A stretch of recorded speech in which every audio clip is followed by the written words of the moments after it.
Assalamualaikum warahmatullahi wabarakatuh.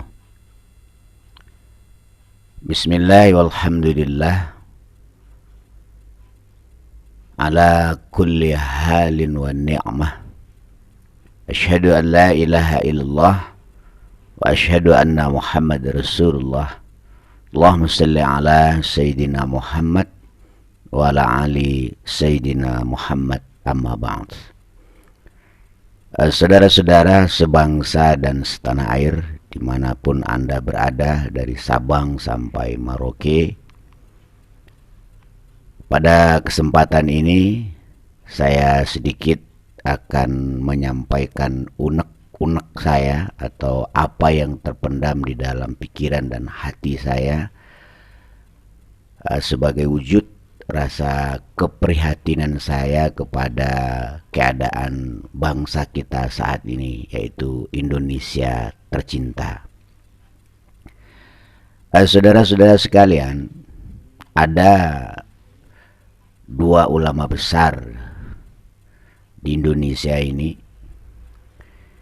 yang menjadi idola saya. Sebenarnya bukan dua, banyak yang lain, cuman yang dua ini yang saya ingin bahas.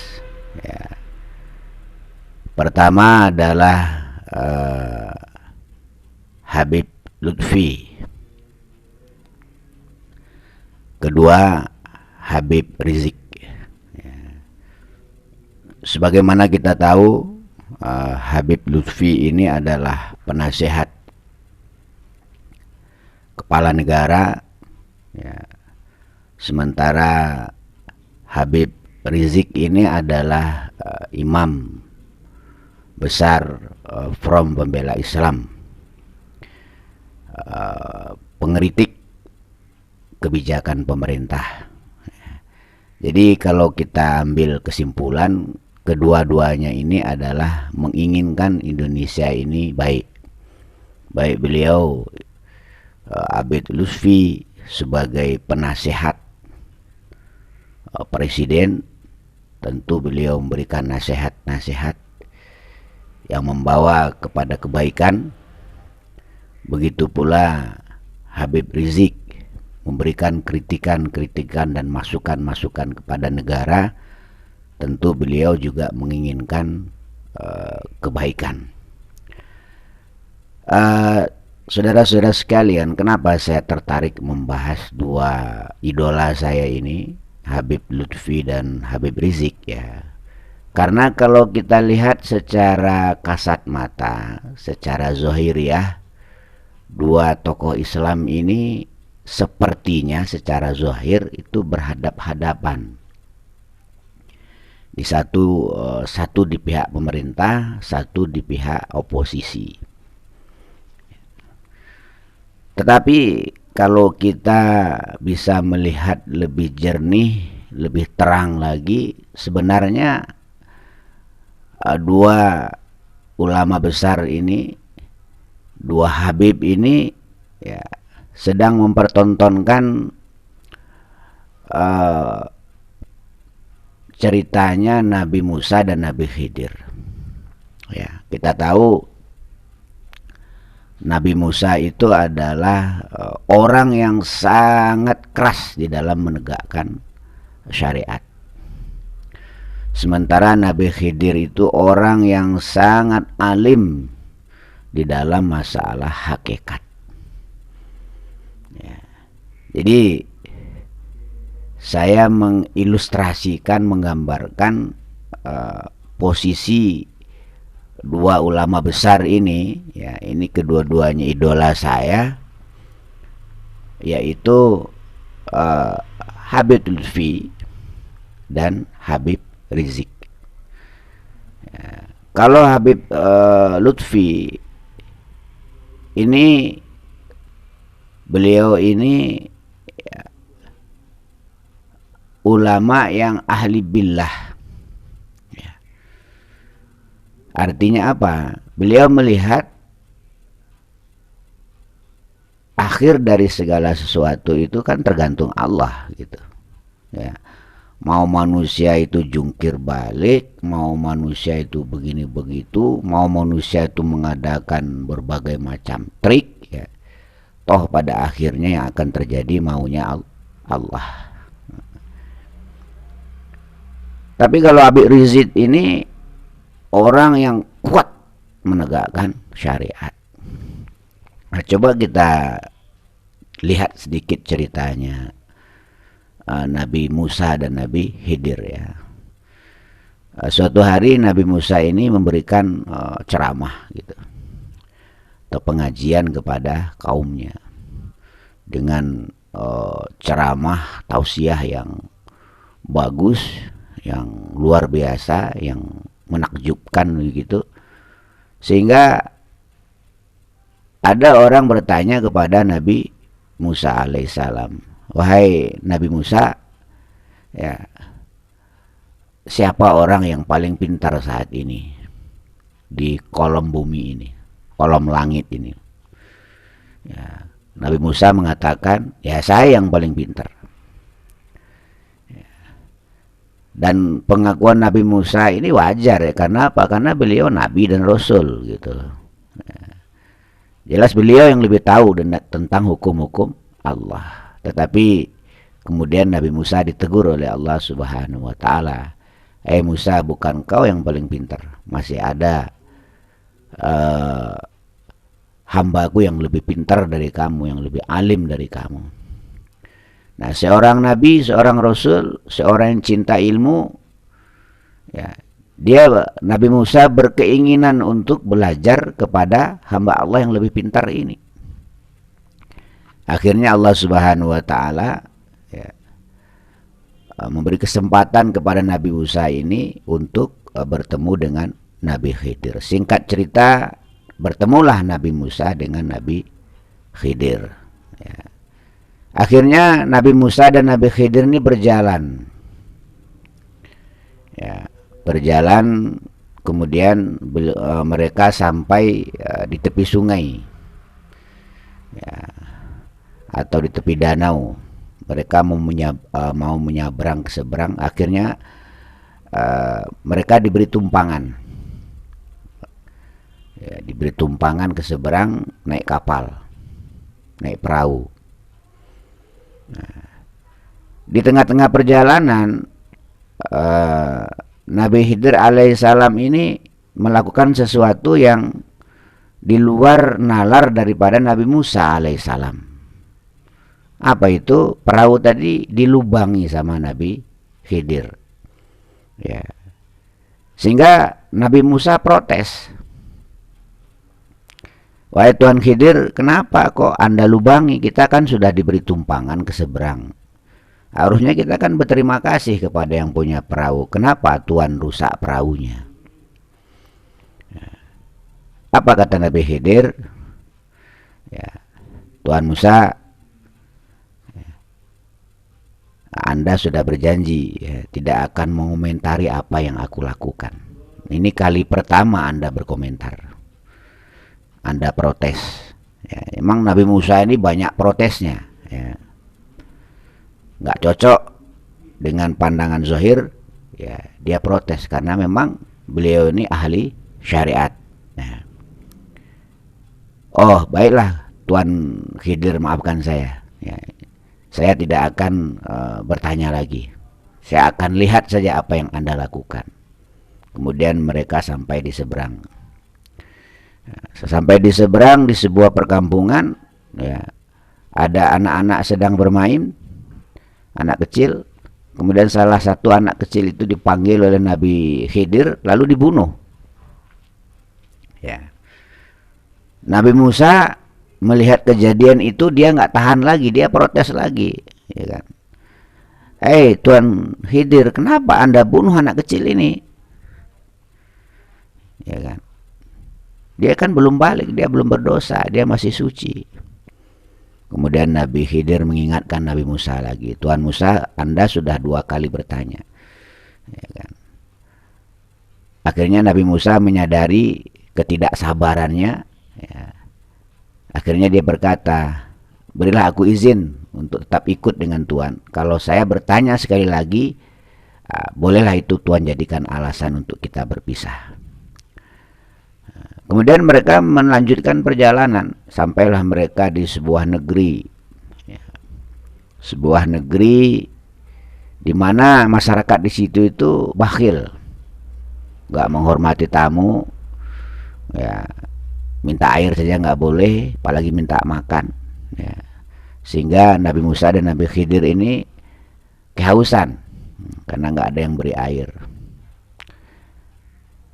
Nggak lama kemudian ada rumah hampir roboh.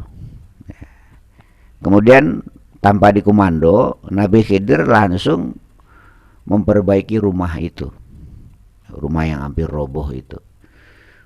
Nabi Musa dengan heran kembali bertanya, Tuhan Khidir, ya, bukankah orang di sini bakhil-bakhil? Kita minta air aja nggak diberi, minta makan aja nggak diberi. Ya, kalau seandainya Tuhan mau memperbaiki rumah itu dengan menerima upah, tentu kita akan makan dan minum. Apa kata Nabi Khidir? Tuhan Musa, Anda sudah 3 kali bertanya. Sekarang saya akan terangkan apa yang saya lakukan tempo hari. Pertama, kata Nabi Khidir, adapun perahu yang saya lubangi itu adalah milik orang miskin. Ya. Dan di saat itu ada bajak laut atau penguasa yang zalim. Kalau ada perahu bagus dirampas sama dia, diambil. Tapi kalau perahunya rusak nggak diambil. Maka saya rusak perahu itu supaya nelayan itu walaupun rusak dia masih punya perahu. Itu yang pertama. Yang kedua, kenapa saya bunuh anak kecil itu? Karena saya mendapat ilham dari Allah Subhanahu wa taala bahwa anak kecil itu mempunyai ayah dan ibu yang soleh-solehah. Dan anak ini nanti akan memurtadkan ayah ibunya. Kemudian kenapa saya perbaiki rumah yang hampir roboh itu?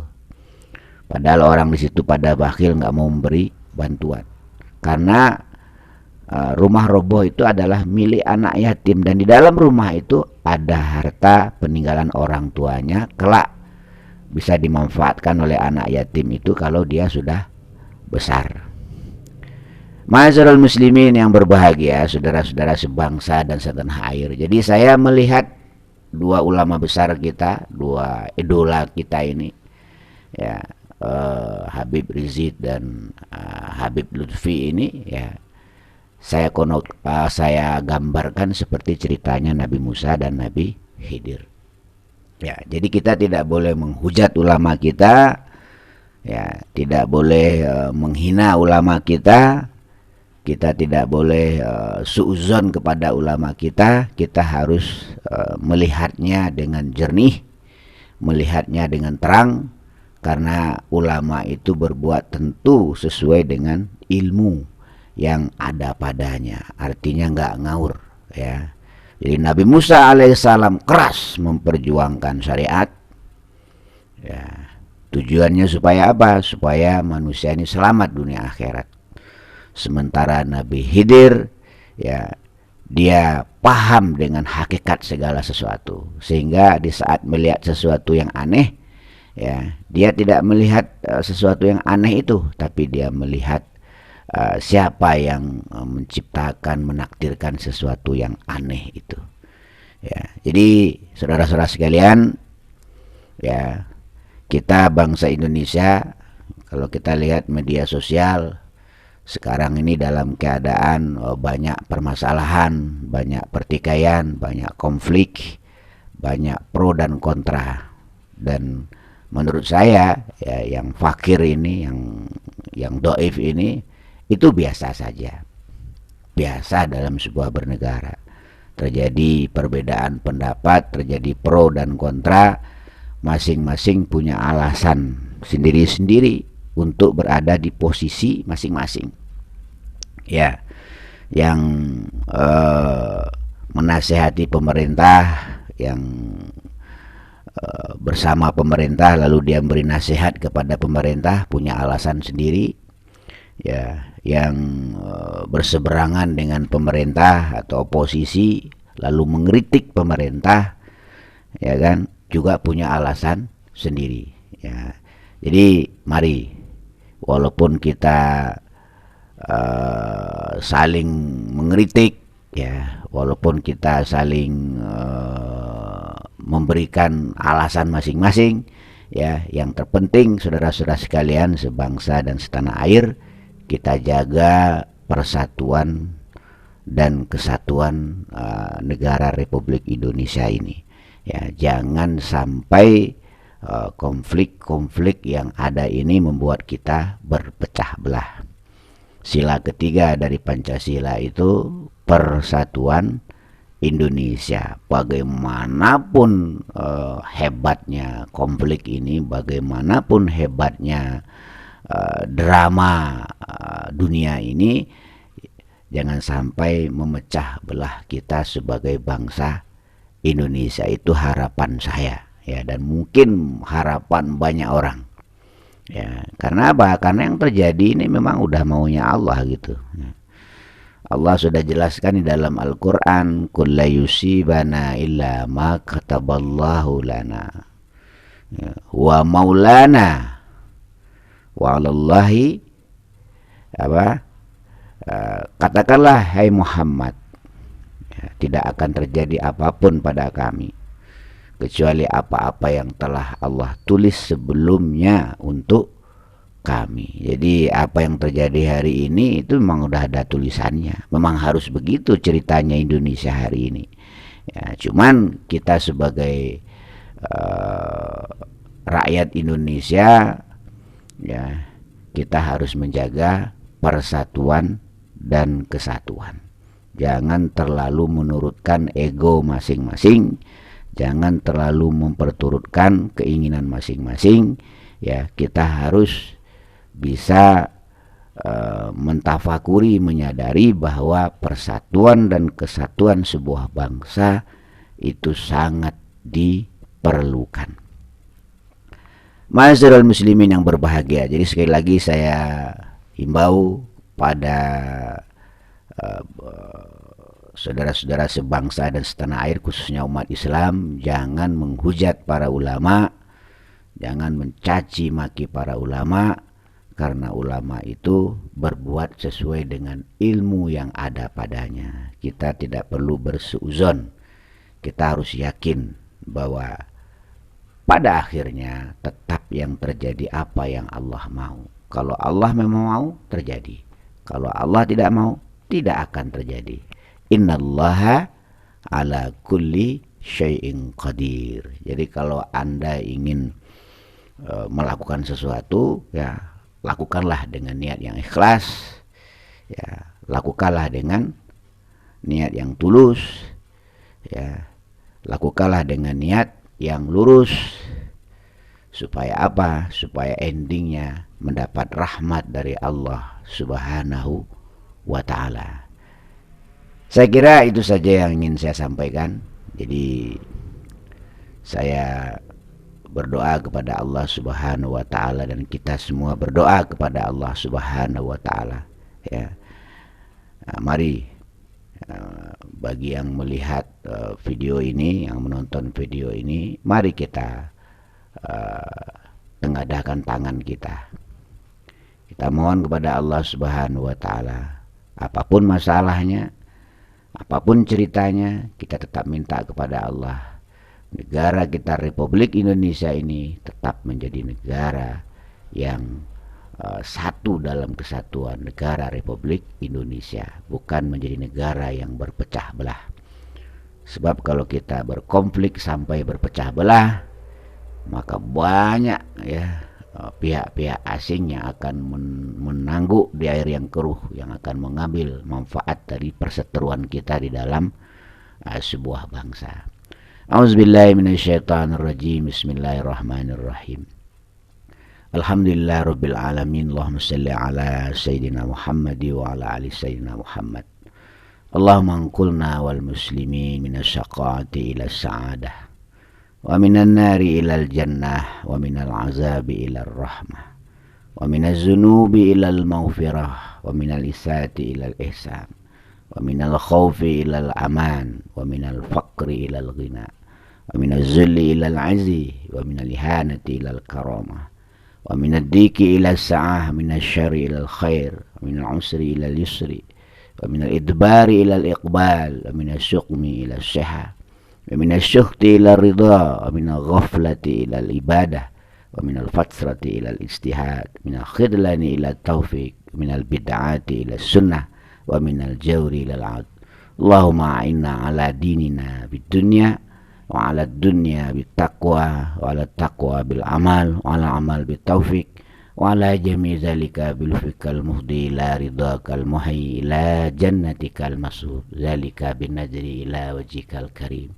Ya Allahu ya Allahu ya Allahu ya Allahu Rabbana atina fid dunya hasanah fil akhirati hasanah wa qina azaban nar. Subhana rabbika rabbil izzati amma yasifun, wassalamun alal mursalin, walhamdulillahi rabbil alamin. Assalamualaikum warahmatullahi wabarakatuh.